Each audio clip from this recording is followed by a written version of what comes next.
नमस्कार दोस्तों, तो स्वागत है आपका आज के हमारे इस वीडियो में। आज की वीडियो में हम बात करने वाले हैं 90 डेज परफेक्ट प्लानिंग फॉर नॉर्सेट 11। नॉर्सेट 11 की तैयारी करने के लिए हमें किन किन चीज़ों का ध्यान रखना है, किस प्रकार से 90 दिन का एक ऐसा रोड मैप बनाए कि हमारा सिलेक्शन श्योर हो जाए। आज की अगर हम कट ऑफ देखें, आज का अगर नॉर्सेट का ट्रेंड देखें, उस हिसाब से हमें किस प्रकार से पढ़ना चाहिए कि नॉर्सेट 11 हमारे लिए आसान हो जाए, एक बड़ा चैलेंज नहीं हो। क्योंकि 3 महीने का रोड मैप बहुत ज़्यादा इंपॉर्टेंट होता है। मैंने 2 बार लगातार नॉर्सेट क्रैक किया था। फर्स्ट बार जब मैं कॉलेज से जस्ट पास आउट हुआ था और विद इन द 2 मंथ्स, और वो एक ऐसा नॉर्सेट था जो अब तक के नॉर्सेट हुए उसमें से सबसे कम सीटें थी। और दूसरी बार जब मैं इन सर्विस था और सेकंड टाइम भी मैंने और अच्छी रैंक के साथ नॉर्सेट क्रैक किया था। सो आज मैं आपके साथ एक परफेक्ट स्ट्रेटेजी शेयर करता हूँ। अब तक हमने कई सारी यूनिवर्सिटी की स्ट्रेटेजीज, कई सारे महाजुगाड़ पढ़े, किस प्रकार से मैं कैसे तैयारी करनी है। आज हम देखते हैं इस नॉर्सेट 11 को हम 3 मंथ्स में कैसे कंपेयर कर सकते हैं, किस प्रकार से हम तैयारी करें तो बेस्ट रहेगा। तो सबसे पहले हम कुछ सवालों को जानते हैं कि भाई नॉर्सेट 11 के हिसाब से अगर हम देखें तो सबसे ज़्यादा अभी इंपॉर्टेंट टॉपिक या इंपॉर्टेंट सब्जेक्ट कौन से होंगे जिन पर हमें मेनली फोकस करना है। तो भाई सबसे पहला और बेसिक सब्जेक्ट आएगा आपका फंडामेंटल ऑफ नर्सिंग, ठीक है, F1 fundamental of nursing. Then अगर हम सेकंड बात करें तो सेकंड नंबर पे बेस्ट सब्जेक्ट है मेडिकल सर्जिकल नर्सिंग, जो सबसे ज़्यादा इंपॉर्टेंट रहता है। और इन दो के साथ हमारे 3 स्पेशलिटी सब्जेक्ट जुड़ते हैं जिनको हम पीडिया, साइकेट्रिक, ओबीजी इस प्रकार से कुछ लिख लेते हैं। और हाल ही के अंदर ट्रेंड है कम्युनिटी हेल्थ नर्सिंग का। कम्युनिटी हेल्थ नर्सिंग भी अपना अच्छा खासा वेटेज रख रही है। अगर आपको थोड़ा सा कंसाइज वे में बताऊं तो कम्युनिटी हेल्थ नर्सिंग ही कहीं ना कहीं आपके रिसर्च के पोर्शन को भी कवर कर लेगी जो नॉर्सेट के अंदर आता है। और नॉर्सेट का लगभग बेस इन सब्जेक्ट से बन जाता है। लेकिन अगर आप एक मेल कैंडिडेट हो या फिर आपको रैंकर बनना है तो इन सब्जेक्ट के अलावा भी आपको कुछ सब्जेक्ट पढ़ने पड़ सकते हैं। बट मैं आपको बता दूंगा कि किस प्रकार से आपको उन सब्जेक्ट को तैयार करना है। अब साथ ही साथ डाउट रहता है कि इन सब्जेक्ट को तो चलो हम कर लेंगे, इन सब्जेक्ट को तो चलो हम कर लेंगे। पेरीफ्री के अंदर हमारी कहीं ना कहीं प्रीलिम्स को क्लियर करने के लिए नॉन नर्सिंग सब्जेक्ट भी आता है, ठीक है। नॉन नर्सिंग हम कहाँ से करेंगे, तो उसके भी कई सारे डाउट्स रहते हैं। तो हम समझते हैं कि भाई इन सबको कैसे मैनेज करना है। सो अब आइए हम अपना पूरा एक रोड मैप बनाते हैं 90 डेज के अंदर हम किस प्रकार से प्लान करें कि ये सारे सब्जेक्ट हमारे कवर हो जाएं। अब अगले स्टेप पर हम बढ़ते हैं और देखते हैं हमारे पास कौन कौन से ऐसे टूल्स है, हमारे पास कौन कौन से सोर्सेज है जिनसे हम अपने नॉर्सेट 11 की तैयारी करने वाले हैं। तो देखिए, मान लीजिए आपके पास आपकी कोई कोचिंग है और उस कोचिंग के नोट्स हैं, ठीक है। अब देखिए, कोचिंग सबकी कोई भी हो सकती है, इतना कोई बड़ा इश्यू नहीं है। कोचिंग है आपके पास, मान लीजिए PR यादव की बुक है या इसके रिप्लेसमेंट में आपके पास टारगेट हाई है, या फिर आपके पास कोई मिशन हाई की बुक है, या फिर कोई भी एनी अदर कोई अलग से बुक है आपके पास। या फिर आप अगर एडवांस लेवल पर जाओ तो आपके पास एनक्लेक्स की बुक पड़ी है। एनक्लेक्स में भी बहुत सारी बुक आती है, जैसे आपके पास सॉन्डर्स पड़ी है, आपके पास मॉसबी की बुक पड़ी है, आपके पास लिपिनकॉट पड़ी है, आपके पास ओमेगा पड़ी है, ओके। एनक्लेक्स की ये सारी किताबें हो, या फिर वन एंड फाइनल आपके पास अपने शॉर्ट नोट्स बनाए हुए पड़े हो, या फिर एक और फाइनल आपके पास आपकी टेस्ट सीरीज है। लगभग सब स्टूडेंट्स के पास यही रिसोर्सेज हो जाते हैं, जिसमें coaching, PR Yadav, target high या मिशन हाई की बुक, एनक्लेक्स की बुक और या शॉर्ट नोट्स या टेस्ट सीरीज, ये सारी चीजें अवेलेबल रहती है। अब इनमें से आपके पास जो भी है, हम हर तरीके से कोशिश करेंगे कि अपना रोड मैप बन जाए। अब देखो, सबसे पहले हम सब्जेक्ट वाइज शुरुआत करेंगे। हम सबसे पहले अपनी शुरुआत करें फंडामेंटल ऑफ नर्सिंग, यानी कि नर्सिंग के बेस से। अब हम ट्राई करते हैं कि इस फंडामेंटल ऑफ नर्सिंग को 10 दिन के अंदर बेसिक से एडवांस लेवल तक पढ़ें। अब इसके लिए हमें क्या पढ़ना है, किस तरीके से पढ़ना है, कितने क्वेश्चंस करने हैं, वो सारी डिटेल में आपको बताता हूँ। तो यहाँ पे फर्स्ट एंड मेजर रूल एक ध्यान रखना, लाइफ के अंदर कभी भी सीरियस होकर, बहुत ज़्यादा सीरियस होकर मत पढ़ना, ठीक है। एक level of anxiety is necessary for your action, necessary for कि हमें पढ़ना है, हमें अच्छी रैंक लानी है। लेकिन अगर आपने इन चीज़ों को मज़े के साथ, आनंद के साथ पढ़ा तो सच में ये फंडामेंटल ऑफ नर्सिंग एक इतना ब्यूटीफुल सब्जेक्ट है जो आपको बहुत ही अच्छे मार्क्स दिलाएगा। अब ये क्या करता है, ये कई सारे सवाल गलत करवाता है, silly mistakes fundamental of nursing करवाता है। क्योंकि होता क्या है कि लोग डॉक्टर्स बनना चाहते हैं, but we are nursing officers, we have to work on nursing diagnosis, we have to work on nursing care. तो प्लीज आप इस फंडामेंटल ऑफ नर्सिंग को पढ़ के ये देखिए कि आप केयर के किन एस्पेक्ट से पढ़ सकते हो। सो हम इसमें क्या करेंगे, तो देखो, सबसे पहले हम बेसिक कहीं से भी कोई थ्योरी पढ़ेंगे। इसमें हिस्ट्री वाले भी कोई पोर्शंस आते हैं, जैसे नर्सिंग थ्योरीज है, वो सारा। सबसे ज़्यादा इंपॉर्टेंट आता है, सबसे ज़्यादा इंपॉर्टेंट फंडामेंटल ऑफ नर्सिंग के प्रोसीजर्स, चाहे कैथेटराइजेशन हो, चाहे IV कैनुलेशन हो, या फिर ब्लड ट्रांसफ्यूजन हो। देन कई सारे केयर के क्वेश्चन, ये भी one of the most important. ये दोनों ही पार्ट फंडामेंटल के सबसे ज़्यादा इंपॉर्टेंट है। जैसे सेंट्रल वेनस लाइन की केयर हो गई, ठीक है, कैथेटर केयर हो गई, या फिर एसेप्सिस की प्रोसीजर्स हो गई, या फिर जो भी है। देन ओटी, जहाँ पे स्टेरिलिटी की बात आ गई, या फिर एसेप्सिस की बात आ गई, या डिसइंफेक्टेंट की बात आ गई। देन इमेज बेस्ड क्वेश्चन, ये भी यहाँ से आप कर सकते हो। तो हम इसमें क्या करेंगे, 10 डेज बेसिक्स के अंदर, अगर आपने कोचिंग नहीं ली है तो फिर इतने टाइम के अंदर आप सिर्फ फास्ट ट्रैक क्लासेस या फिर आप क्रैश कोर्स का यूज करके ही इनको फास्टली कर सकते हो। अब मान लीजिए आपके पास आपके खुद के नोट्स पड़े हैं, तो हम सबसे पहले इन नोट्स को एक बार रिवाइज करेंगे और हम ट्राई करेंगे कि 4 दिन के अंदर सारे नोट्स हम कवर अप कर लें। देन अगर हम पीआर यादव बुक या टारगेट हाई जैसी बुक उठाएं तो 1200 करीब क्वेश्चन है फंडामेंटल ऑफ नर्सिंग के अंदर। वो क्वेश्चन आपके 2 दिन के अंदर हो सकते हैं और 2 दिन के अंदर बेसिक क्वेश्चन आपकी थ्योरी को अच्छा कर देंगे। पीआर यादव और टारगेट हाई के क्वेश्चन आपको वन लाइनर रटाने के लिए और छोटे मोटे कंसेप्ट बिल्डअप करने के लिए है, आपकी चीजों को याद करने के लिए है। वो बहुत ही एडवांस लेवल पर नर्सिंग प्रैक्टिस को ले जाने के लिए नहीं है। इस लेवल पर नर्सिंग प्रैक्टिस को ले जाने के लिए आपको यूज करनी पड़ेगी सॉन्डर्स के क्वेश्चन, आपको यूज करने पड़ेंगे मॉसबी के क्वेश्चन। तो कहीं ना कहीं से आपको एनक्लेक्स या फिर किसी भी अच्छी टेस्ट सीरीज के क्वेश्चन है वो चूज करने हैं। तो फंडामेंटल ऑफ नर्सिंग के आपको कहीं ना कहीं एक अच्छे क्वेश्चन सोर्सेज मिल जाएंगे। तो 4 और 2 6 और 4 दिन तक आप इनके लगातार क्वेश्चन ढूंढ सकते हो। आप सबसे इंपॉर्टेंट एक काम करना, शॉर्ट नोट्स बना लेना। लोगों के फंडामेंटल ऑफ नर्सिंग के शॉर्ट नोट्स 10 से 20 पेजेस में बन जाते हैं। तो फंडामेंटल ऑफ नर्सिंग इतनी आसान है और 10 दिन के अंदर आपकी ये पूरी कवर अप हो सकती है। यानी कि ये मान के चलिए कि आपका पूरा नर्सिंग का बेसिक चालू हो गया है और अब आपने एक अगला कदम रख लिया है सिलेक्शन की तरफ।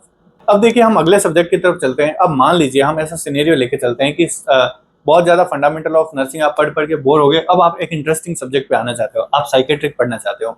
आप यहाँ पर एमएसएन पे भी शिफ्ट कर सकते हो। मैं आपको बस सब्जेक्ट वाइज बता देता हूँ, ठीक है। आप यहाँ पर एमएसएन भी शिफ्ट कर सकते हो, बट एमएसएन एक लंबा सब्जेक्ट है, करने में टाइम लगेगा। इससे अच्छा आप जो वेटेज वाले सब्जेक्ट है, छोटे सब्जेक्ट है, उनको कवर अप कर लो। तो अब देखिए साइकेट्रिक का हम मान के चलते हैं हमारे पास 10 दिन है, ठीक है। देखिए लोगों की साइकेट्रिक 5 या 6 दिन में ही कवर हो जाती है, कहीं कहीं लोगों की तो 2 दिन में ही कवर हो जाती है, क्योंकि थर्ड ईयर में ही तो पढ़ी है। तो फिर भी हम 10 दिन मान रहे हैं, यानी कि आप ये मान लीजिए कि से फंडामेंटल ऑफ नर्सिंग है में आपको टाइम भी लग गया तो कोई बड़ी बात नहीं, 1-2 दिन ऊपर नीचे सब में चलता है। अब देखिए 4 डेज आप थ्योरी पढ़ोगे, अपने शॉर्ट नोट्स बनाओगे, टर्मिनोलॉजीज का जो भी डिफरेंस है वो लिखोगे। हर छोटी एक चीज को अच्छे से पढ़ना, मेनली टर्मिनोलॉजीज पर फोकस करना और पेशेंट केयर, प्रायोरिटी केयर पे फोकस करना, एडमिशन और डिस्चार्ज वाले रूल्स जो लीगल रूल्स है उनके ऊपर फोकस करना। देन अब आ जाना फिर डिजीज पोर्शन पे फोकस करना। अब करने आपको बेसिक क्वेश्चन 2 दिन तक। बेसिक क्वेश्चन करने के मैंने आपको सोर्स बता दिए। आप टेस्ट सीरीज का यूज कर सकते हो, आप पीआर यादव का यूज कर सकते हो, आप कोई भी क्वेश्चन बैंक है किसी भी कोचिंग का उसका यूज कर सकते हो। देन चलना है आपको एडवांस क्वेश्चंस पर। एडवांस क्वेश्चंस आपको मिलेंगे सॉन्डर्स, मॉसबी, लिपिनकोट। मैं आपको प्रेफर करता हूँ आप लिपिनकोट के क्वेश्चन करिएगा, बहुत बेटर आते हैं। और देन सॉन्डर्स की थ्योरी या उसके जो भी क्वेश्चंस हो वो पढ़िएगा।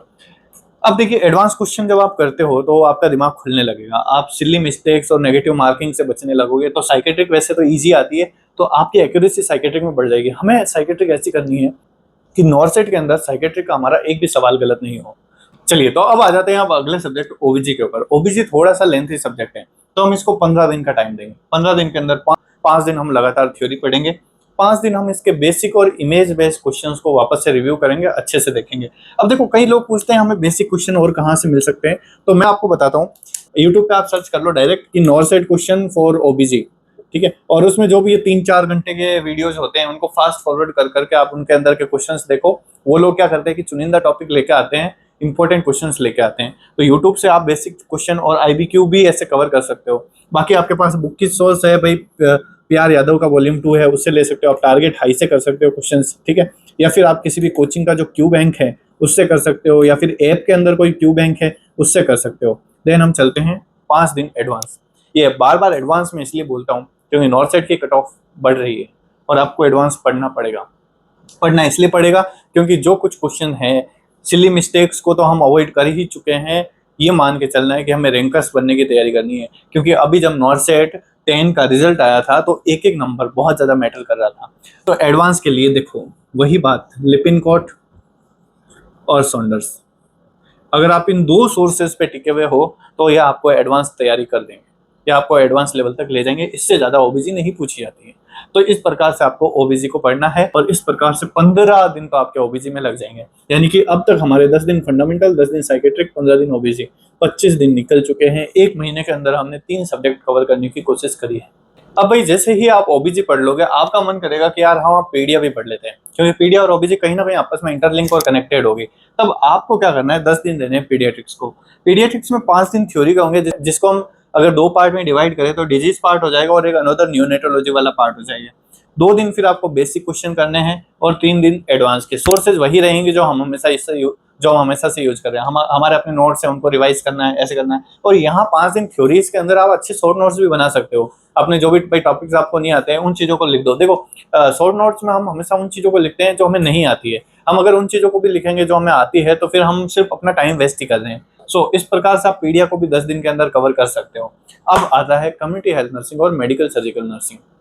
तो भाई अब हम बात करते हैं कम्युनिटी हेल्थ नर्सिंग। अगर कम्युनिटी हेल्थ नर्सिंग को देखें तो बहुत बड़ा सा सिलेबस है, लेकिन इसके कुछ ही टॉपिक्स है जो नॉर्थ सेट के फेवरेट है। जैसे नेशनल प्रोग्राम्स हर बार पूछे जाते हैं, कम्युनिकेबल और नॉन कम्युनिकेबल डिजीज, वैक्सीन और फैमिली प्लानिंग प्रोग्राम जो आप पहले से ही ओबीजी और इसमें पीडिया में पढ़ के आओगे।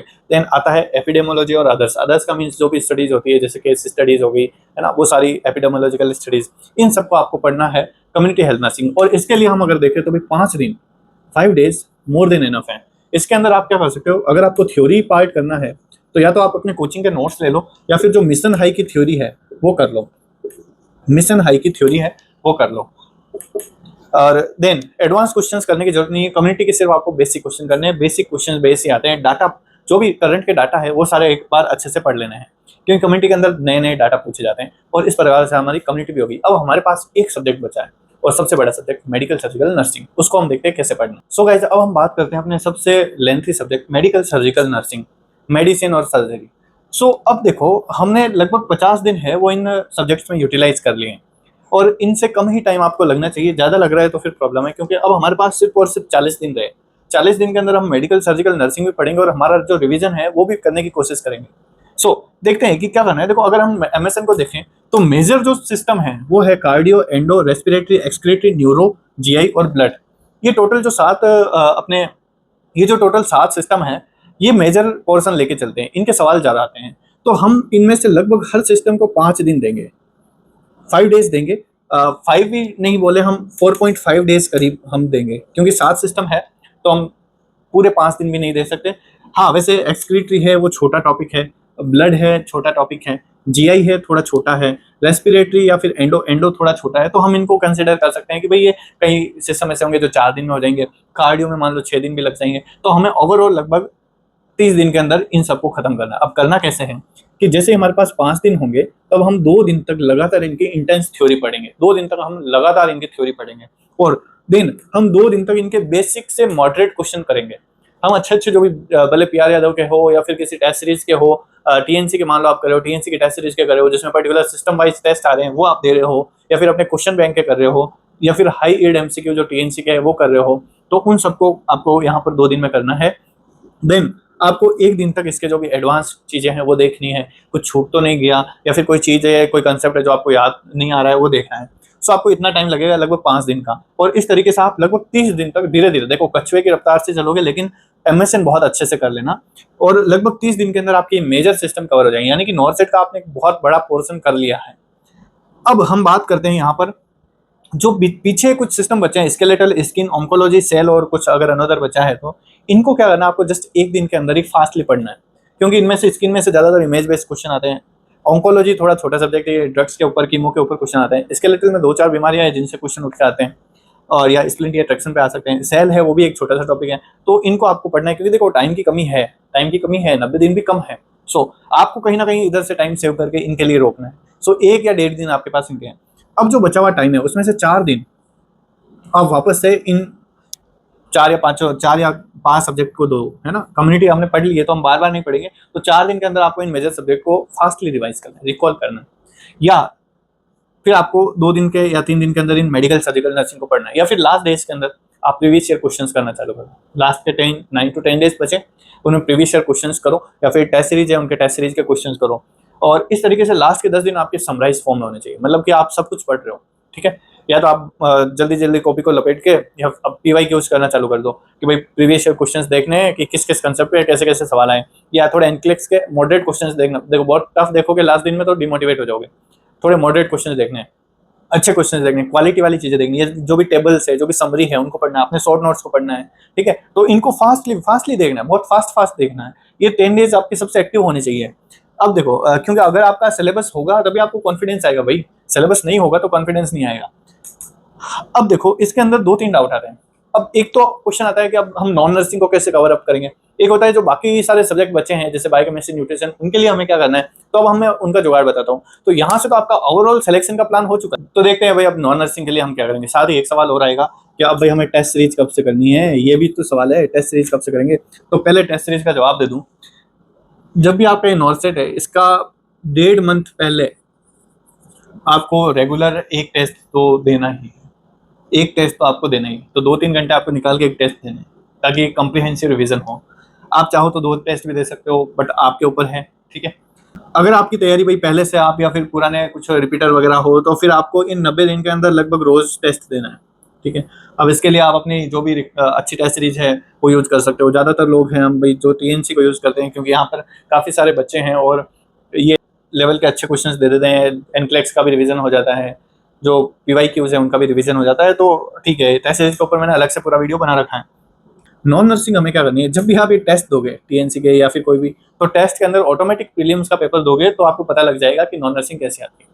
देखो जीके भाई कितना ही कर लोगे, करंट जीके आता है तो लास्ट के अंदर ये टेलीग्राम वगैरह पे पीडीएफ सर्कुलेट होती है, उन पीडीएफ को चलते फिरते पढ़ लो, खाना खाते पढ़ लो। और नॉन नर्सिंग के लिए स्पेसिफिक चलो 1 घंटे का मैंने ऐसे ही भाई रात को जब नींद नहीं आ रही थी तो मैंने ऐसे ही रीजनिंग का वीडियो देख लिया, तो इनसे नॉन नर्सिंग हो जाए। नॉन नर्सिंग को बहुत बड़ा नहीं मानना है, 20 क्वेश्चन आते हैं उसमें से 8 से 10 सवाल हर कोई कर लेता है। और प्रीलिम्स को कवर करने के लिए आपको नॉन नर्सिंग इतनी मायने नहीं रखती। अगर आपने नर्सिंग पोर्शन के 50 सवाल सही कर दिए और ये इसके 10-20 सवाल सही 10 सवाल सही कर दिए तो भी 60 क्वेश्चन अगर आपके पूरे सही हैं कुल मिला के तो आपका कहीं नहीं सिलेक्शन अटकेगा। तो 60 क्वेश्चन तो बहुत है कि आपका सिलेक्शन प्रीलिम्स में हो जाएगा। मेंस में तो वैसे ही नॉन नर्सिंग नहीं आ रही, तो इतना क्यों इसको वेटेज देना। टेस्ट सीरीज इंपॉर्टेंट है। अब हम देखते हैं कि बाकी सारे सब्जेक्ट हैं उनको हम कैसे कवर अप करेंगे। तो अब अगर किसी को लगता है कि भाई मुझे रैंकर बनना है और बाकी सारे सब्जेक्ट है वो भी कवर अप करने हैं, तो आप पीआर यादव वॉल्यूम 2 के अंदर जितने भी क्वेश्चन हैं, चाहे बायोकेमिस्ट्री, न्यूट्रिशन के हैं, माइक्रोबायोलॉजी के हैं, वो सब लगा लें, उनसे आपका काम हो जाएगा। आप किसी कोचिंग की लास्ट मिनट रिवीजन वाली बुक पढ़ लो, उससे आपका काम हो जाएगा बस। इससे ज़्यादा कुछ नहीं करना, और ये सब 1-1, 2-2 दिन का काम है, इससे ज़्यादा का नहीं है। तो आपकी प्रैक्टिस है वो हो जाएगी। तो लगभग 10-1 दिन में आप जो भी बचे हुए सब्जेक्ट है वो कर लोगे। फार्माकोलॉजी अगर आप अलग से करोगे तो थोड़ा अलग से टाइम लग सकता है। एनाफिजियो मेडिकल सर्जिकल के साथ पढ़नी है, फार्माकोलॉजी मेडिकल सर्जिकल के साथ पढ़नी है, तो फिर इतना ज़्यादा इनका टेंशन नहीं रहता है। हाँ, कई लोग होते हैं भाई पूछते हैं कि भाई एनाफिजियो अलग से पढ़नी, नहीं, एनाफिजियो अलग से नहीं पढ़नी है। जो आप मेडिकल सर्जिकल के साथ पढ़ रहे हो वही है एनाफिजियो, और अगर आप नहीं पढ़ रहे हो तो भी कोई बड़ी बात नहीं है। एनाफिजियो से बहुत ज़्यादा क्वेश्चन नहीं आते हैं। फार्माकोलॉजी से क्वेश्चन आते हैं, लेकिन बहुत ही ऐसी ड्रग्स है, पॉपुलर ड्रग्स है जो मेडिकल सर्जिकल में काम आती है, वहाँ पे भी पढ़ाई जाती है, उन्हीं से आते हैं। जैसे डिजॉक्सिन हो गया, मैग्नीशियम सल्फेट हो गया। सो ये सारी ड्रग है, उनकी फार्मा हमें बहुत अच्छे से पढ़नी है। ऑक्सीटोसिन हो गया। सो इस प्रकार से लगभग आपका जो स्ट्रेटेजी का है वो सारा प्लान हो जाएगा। और इसको बहुत ही सरल तरीके से बना करके देना। देखो अपनी प्लानिंग को बहुत ही ज़्यादा कॉम्प्लिकेटेड नहीं करना है। जितना सरल तरीके से हम एक सीक्वेंस से चलेंगे, रेगुलरिटी से चलेंगे, कंटिन्यूस चलेंगे, तो मजे के साथ हम पढ़ सकते हैं। आपका मन कर रहा है बाहर से कुछ खाने का, ठीक है, आप लाइब्रेरी में पढ़ रहे हो, आपको भूख लगी, अच्छे से कुछ बाहर से खा के आ जाओ, आधे घंटे जाके बाहर घूम के आ जाओ, खा के आ जाओ, फिर जाके पढ़ो। जितना टाइम मिलता है पढ़ो। चाहे सुबह आप 7 बजे जा सकते हो, पढ़ो, 7 बजे जाके पढ़ने बैठ जाओ, रात को 10-10 बजे तक पढ़ो। जितना आपको टाइम मिल रहा है पढ़ो, जैसे आपका मैनेज हो रहा है पढ़ो। जब भी आपको टाइम मिल रहा है, चाहे सड़क पर चलते हुए आपको टाइम मिल रहा है, आप पढ़ लो। बस 3 महीना आप लगातार मेहनत कर लो, आपका सिलेक्शन हो जाएगा। मेहनत करना, मजे करना, ये दोनों ऑपोजिट नहीं है। मेहनत करने के साथ साथ भी मजे किए जा सकते हैं। मेहनत करने के साथ साथ भी उन चीज़ों का आनंद लिया जा सकता है। एट एंड आपको रिग्रेट नहीं होना चाहिए कि आपने अपना शरीर खराब कर लिया, आपने अपनी मेंटल पीस खराब कर लिया एक सिलेक्शन के चक्कर में। सिलेक्शन तब होगा जब आप इन सब चीज़ों को रिजर्व करके, इनको कंजर्व करके, अपनी एनर्जी को और बढ़ा करके सिलेक्शन लोगे, तभी तो एम्स आपको चुनेगा। आप वो नहीं हो जो एम्स को चुनने वाला हो, एम्स आपको चुनना चाहता है। और एम्स हमेशा उन लोगों को चुनता है जिनके अंदर एक कैरियाजमा, एक ऑरा होता है, जिनके अंदर एक पॉजिटिव एनर्जी होती है। हर एक नेगेटिव सिचुएशन को, हर एक स्ट्रेसफुल सिचुएशन को डील करने की। एक एग्जाम आपके सामने स्ट्रेस वाली सिचुएशन है, इसको आप जितना अच्छे से, जितना प्रोटोकॉल वाइज या फिर जितना स्टेप वाइज डील करोगे उतना ही बेटर है, उतना ही चांसेस है कि एम्स आपको चुनेगा और आपका सिलेक्शन हो जाएगा। वरना बहुत सारे ऐसे एग्जाम्पल निकलेंगे कि बहुत पढ़ाई की लेकिन नॉर्सेट में सिलेक्शन नहीं हुआ, बहुत ज़्यादा पढ़ा लेकिन नहीं हुआ। तो कई सारे लक फैक्टर होते हैं, कई सारे फैक्टर हैं जो आपके सिलेक्शन डिसाइड करते हैं। और एक फैक्टर आपके हाथ में, hard work. Hard work with patience, hard work with smart strategy. So ध्यान रखिए, अच्छे से पढ़िए। अगर आपको इसके बाद भी कोई डाउट है तो आप कमेंट सेक्शन में डालिए, मैं ट्राई करूंगा नया वीडियो बना करके आपका डाउट फुली क्लियर करने की। So thank you so much for watching this video.